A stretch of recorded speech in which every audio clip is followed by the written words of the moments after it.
This story is titled, I Found Out My Husband Had a One-Night Stand Before We Met, but Never Told Me.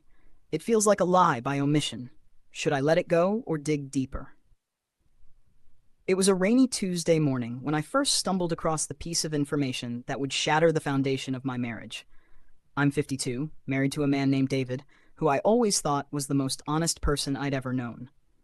We live in a quiet suburb, in a cozy little home surrounded by a white picket fence. Our life wasn't perfect, whose is? But I believed it was built on trust. That belief was about to be tested in a way I could have never anticipated. David and I met almost 15 years ago, both of us in our late 30s.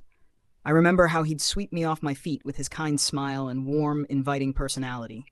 He was a widower, having lost his first wife in a tragic car accident. I admired his strength and resilience, how he had managed to rebuild his life despite such loss. I never once questioned his character. He was the rock in my otherwise turbulent world. But last week I discovered something that cracked the image I had of him. I was cleaning out the attic, an ordinary chore on an ordinary day. Among the dusty boxes of old photo albums and Christmas decorations, I came across a small, locked box. It looked out of place, tucked away in the corner, almost as if it was hiding. David had always been an open book, or so I thought. We didn't keep secrets from each other. So, why was this here? My curiosity got the better of me. I carried the box downstairs and set it on the kitchen table, determined to figure out what was inside. I wasn't trying to invade his privacy. I simply wanted to understand why he'd never mentioned it. When David came home from work, I asked him about it. His face went pale, his usually steady voice faltered, and for the first time in our marriage, I saw a look of panic in his eyes. He tried to brush it off, saying it was just old stuff from before we met. But something in his demeanor told me there was more to the story. Reluctantly, he unlocked the box and handed me a stack of letters, photos, and keepsakes. Most of it was harmless, memories from his younger years. But buried within the pile was a crumpled note, scrawled in messy handwriting. The words hit me like a freight train. Last night was a mistake, but I'll always care about you. It was dated a few months before David and I had met. My heart sank as I pieced together what it meant. David had been with someone else, physically intimately, just before starting a relationship with me, and he never told me. I couldn't find the words to speak. My mind raced with questions. Who was she? Did she mean something to him? Why had he hidden this from me? But most importantly, why did this feel like a betrayal, even though it happened before we met? David sat silently across from me, his hands trembling slightly. Finally, I managed to ask, "Why didn't you tell me about this?" His response was measured, almost rehearsed. "It didn't matter," he said. "It was just one night, a mistake. I didn't think it was worth bringing up." But to me, it mattered. It wasn't just about the act itself. It was about the omission. How could he have hidden this from me all these years? Wasn't our marriage supposed to be built on honesty? The more I thought about it, the more the memory of that note gnawed at me. What else had he kept from me? That night, I barely slept. I lay awake, staring at the ceiling, replaying every conversation we'd ever had, every moment of our relationship. My mind was a whirlwind of doubts and insecurities. Had I been blind to other red flags? Or was I overreacting? The next morning, I decided to confront him again. Over breakfast, I asked him to tell me the full story. He hesitated, but eventually the truth spilled out. The woman in question was a coworker from his old job. They had both been going through rough patches in their lives, and one evening they sought comfort in each other. It wasn't love, he assured me. It wasn't even a relationship, just a fleeting moment of weakness. He swore it had nothing to do with me, that it had no bearing on our marriage. But his words felt hollow, like a plaster trying to cover a deep crack in the wall. I wasn't just hurt, I was angry. Angry that he had made the decision for me, that he had decided this piece of his past was irrelevant. Days turned into weeks, and the discovery continued to haunt me. Every time I looked at David, I couldn't shake the image of him with another woman. I hated that I felt this way. Rationally, I knew it had nothing to do with me. It wasn't infidelity in the traditional sense, but emotionally it was a wound that refused to heal. I began to question everything. Was our marriage as solid as I'd thought? If he could keep this from me, what else might he be hiding? One evening, I decided to talk to a close friend about it. Sarah had been my confidant for years, someone I trusted with my deepest fears and insecurities. When I told her the story, she listened intently, her face a mix of sympathy and concern. "Do you think he meant to hurt you?" she asked gently. No, I admitted, but it still feels like a betrayal. It feels like he wasn't honest with me. Sarah nodded, choosing her words carefully. I get why you're upset, but maybe it's worth asking yourself, what do you want to do with this information? Do you want to let it define your marriage, or is there a way to move past it? Her words stayed with me long after our conversation ended. What did I want to do? Was this a hill I was willing to die on, or could I find it in my heart to forgive him and move forward? The days that followed were filled with an eerie quiet in our home.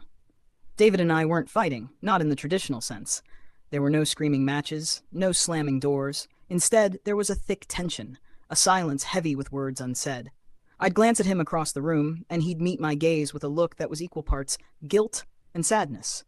But neither of us dared to bring it up again, as if speaking about it would make the wound deeper. I threw myself into distractions, cleaning, errands, gardening, anything to keep my mind from replaying the discovery over and over. But no matter how much I tried, it would creep back in, uninvited, like a storm cloud on an otherwise sunny day. The memory of that note haunted me, its words etched into my brain like a scar. I started asking myself questions I didn't want to answer. Why did it hurt so much? Was it because of the act itself, or because I felt like I didn't know the man I married? If he could hide this from me, what else could he hide? And perhaps the most frightening question of all, was I overreacting? Or had I been living in denial about the man I thought I knew? One night, I found myself sitting alone in the living room, a glass of wine in hand, staring at the wedding photo hanging above the fireplace. David looked so happy in that picture, his arm around me, his smile so genuine. It was the smile of a man who loved me, who had promised to cherish and protect me.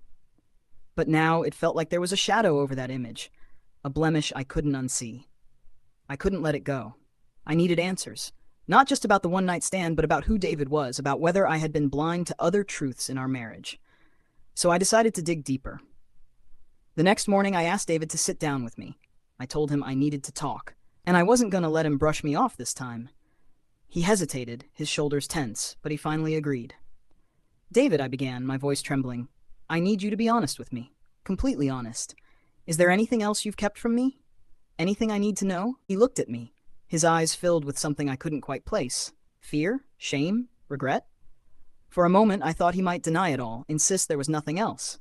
But then he sighed, a deep, heavy sigh that seemed to carry the weight of years. There's nothing else, he said. I promise. That night, it was a mistake.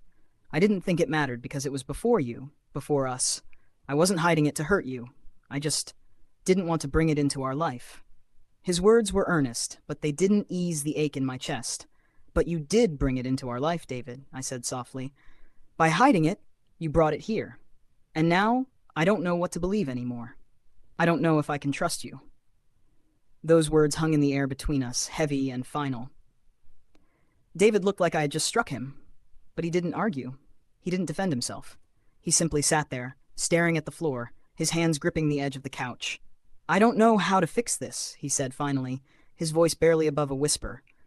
I don't know how to make you trust me again. Neither did I. Over the next few weeks, I wrestled with my emotions. Part of me wanted to forgive him, to believe that this was just a small misstep in an otherwise solid marriage. But another part of me couldn't shake the doubt. If he had hidden this from me, what else might he be capable of? I started seeing a therapist, hoping to untangle the mess of emotions inside me.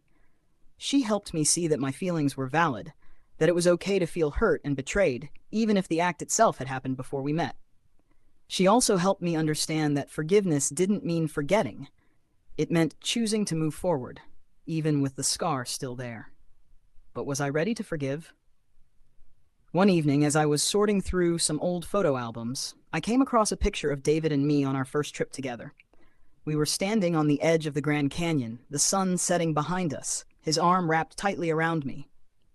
I remembered how safe I had felt in that moment, how sure I was that I had found my forever person. I realized then that I didn't want to lose that feeling.